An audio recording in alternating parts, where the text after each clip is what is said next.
दोस्तों, कैसे आप सब? आशा करता हूँ अच्छे होंगे। चलिए स्टार्ट करते हैं। आज पॉलिटी का एक चैप्टर लेके आए हैं जिसका नाम है महान्यायवादी और महाधिवक्ता। ठीक है, तो चलिए स्टार्ट करते हैं बिना देरी किए। ठीक है, महान्यायवादी क्या होता है पहले समझते हैं। महान्यायवादी जो होते हैं वो भारत सरकार के होते हैं, यानी केंद्र सरकार के होते हैं। ठीक है, यानी भारत सरकार के महान्यायवादी, जिसको इंग्लिश से बोलते हैं एजी यानी अटॉर्नी जनरल।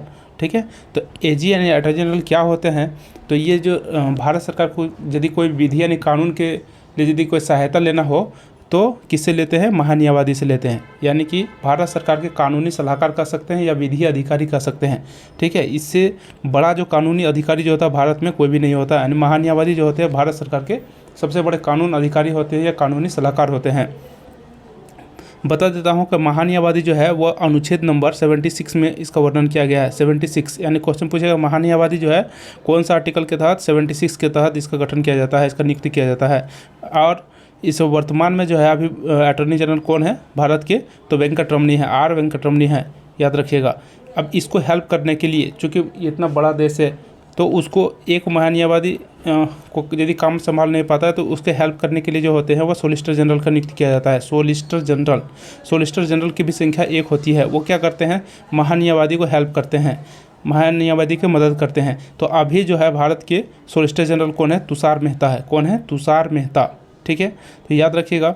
नेक्स्ट देखिए अतिरिक्त सोलिसिटर जनरल। देखिए सबसे बड़ा कौन हो गया? महान्यायवादी। महान्यायवादी को हेल्प कौन करता है? Solicitor general. और सोलिसिटर जनरल को फिर कौन हेल्प करता है?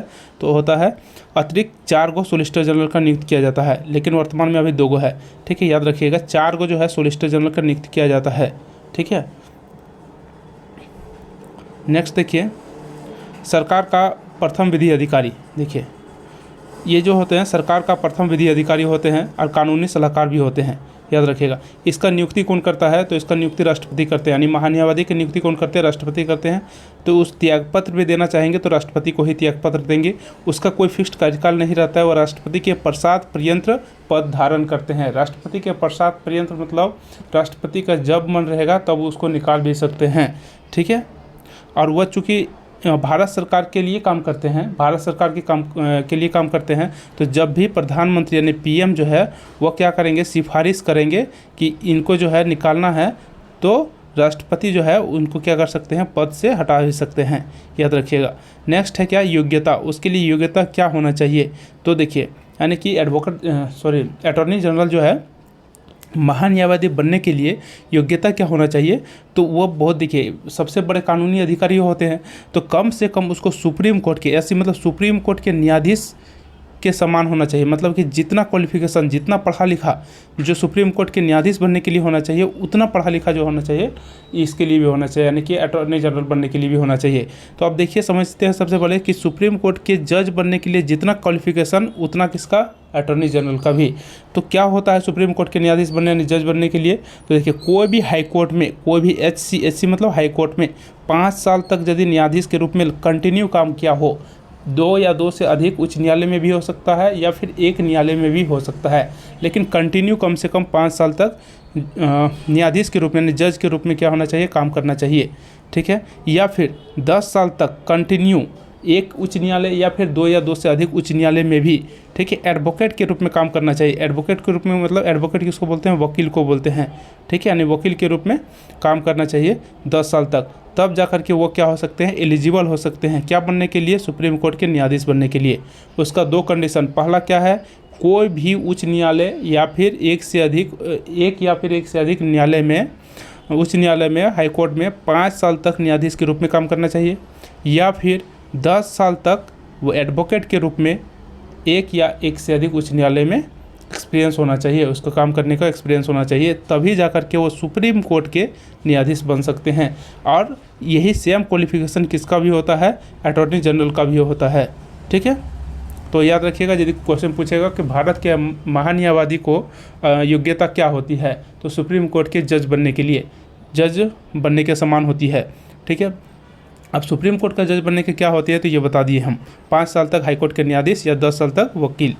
ठीक है, नेक्स्ट देखिए वेतन। इसको वेतन कितना दिया जाता है? तो सुप्रीम कोर्ट के जो न्यायाधीश के समान वेतन दिया जाता है। चूँकि कंडीशन क्या है, सुप्रीम कोर्ट के न्यायाधीश बनने के समान कंडीशन है उसका, इसीलिए उसके समान वेतन दिया जाता है, लगभग 2.5 लाख रुपया दिया जाता है। ठीक है। भारत के किसी भी न्यायालय में वकालत भी कर सकता है, कोई भी न्यायालय में, चाहे कोई भी हाई कोर्ट रहे, कहीं भी वकालत करने का इसका पूरा परमिशन रहता है। ठीक है। ये जो है निजी, किसी व्यक्ति का निजी मुकदमा भी लड़ सकता है, याद रखिएगा। ये जो होता है ये मतलब प्राइवेट जैसे होते हैं। ठीक है। तो ये जो है निजी मुकदमा, नहीं कोई व्यक्ति का अपना मुकदमा भी कोई निजी व्यक्ति का मुकदमा भी लड़ सकता है, नहीं केस भी लड़ सकता है। ठीक है, लड़ सकता है, परंतु सरकार के खिलाफ नहीं। लेकिन सरकार के खिलाफ नहीं, यदि मान के चलिए आप जो है सरकार के विरुद्ध केस किए हैं और आप जो है अटॉर्नी जनरल के पास जाइएगा और बोलिएगा मेरा केस लड़ दीजिए, तो वो अपना जो भी है कभी भी वो एग्री नहीं होंगे। सरकार के खिलाफ नहीं लड़ सकते हैं, तो किसके खिलाफ लड़ सकते हैं? कोई व्यक्ति के खिलाफ लड़ सकते हैं, कोई कंपनी के खिलाफ लड़ सकते हैं, लेकिन भारत सरकार के खिलाफ कभी भी नहीं लड़ सकते हैं, याद रखिएगा। जैसे कोई मारपीट का कोई केस हो गया तो उस कंडीशन में वो वकालत कर सकते हैं। ज़मीन विवाद कोई व्यक्ति से है तो उस समय केस लड़ सकते हैं। लेकिन जैसे तलाक से रिलेटेड है, लेकिन वो क्या होना चाहिए, कोई व्यक्ति से होना चाहिए, ना कि सरकार से होना चाहिए, तो लड़ सकते हैं। ठीक है। नेक्स्ट देखिए, संसद का सदस्य नहीं होता है। देखिए याद रखिएगा कि महान्यायवादी जो होते हैं वह संसद का कोई भी सदन का सदस्य नहीं होता है, ना लोकसभा का सदस्य होता है, ना राज्यसभा का सदस्य होता है। फिर भी वो उसको क्या होते हैं, उनका इतना पावर है कि बैठक में भाग ले सकते हैं।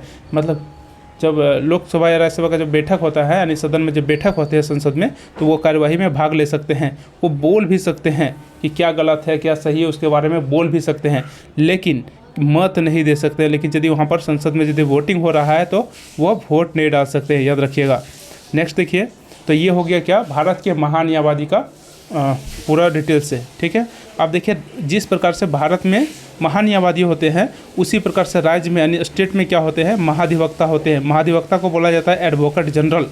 तो उसको जो है आर्टिकल नंबर 165 के तहत इसका नियुक्ति किया जाता है, याद रखिएगा। ठीक है। जैसे कि भारत सरकार को कानूनी सलाहकार जैसे कौन होता है, अटॉर्नी जनरल होता है, उसी प्रकार से यदि राज्य सरकार को भी यदि कोई कानूनी सलाहकार लेना, कानूनी सहायता लेना पड़े तो सबसे पहले किससे लेते हैं, तो वो होते हैं महाधिवक्ता, एडवोकेट जनरल होते हैं। यानी राज्य का सर्वोच्च कानूनी अधिकारी कौन होता है, राज्य का सर्वोच्च कानूनी अधिकारी कौन होते हैं, महाधिवक्ता होते हैं। ठीक है। जिस प्रकार से भारत में अटॉर्नी जनरल की नियुक्ति राष्ट्रपति करता है, उसी प्रकार से राज्य में एडवोकेट जनरल का नियुक्ति कौन करता है, नहीं महाधिवक्ता का नियुक्ति कौन करता है, राज्यपाल करेगा। शपथ भी देगा राज्यपाल। ठीक है। और त्यागपत्र भी देगा तो किसको देगा, राज्यपाल को ही देगा। और राज्यपाल के प्रसाद पर्यंत ही काम करता है, याद रखिएगा। इसका कार्यकाल भी फिक्स नहीं रहता है, ये भी राज्यपाल के प्रसाद पर्यंत काम करते हैं। शपथ दिलाने का काम राज्यपाल का है, त्यागपत्र भी करते हैं राज्यपाल को। ठीक है। यदि ये अच्छे ढंग से सरकार के साथ यदि काम नहीं कर रहे हैं तो मुख्यमंत्री जो है राज्यपाल से सिफारिश कर सकता है और राज्यपाल क्या करेंगे, इसको पद से हटा सकते हैं। इसका योग्यता क्या होगा, तो हाईकोर्ट के न्यायाधीश बनने के योग्य होना चाहिए।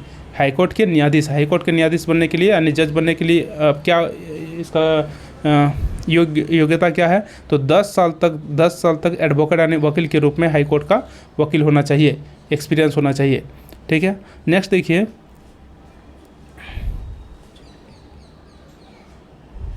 नेक्स्ट क्या है, वेतन। इसको कितना वेतन मिलता है, तो सभी राज्यों का एडवोकेट जनरल जो होते हैं यानी महाधिवक्ता जो होते हैं, सभी का राज्यों का अलग अलग वेतन होता है, याद रखिए। ये राज्य सरकार पर निर्भर करता है कि उसको कितना देते हैं।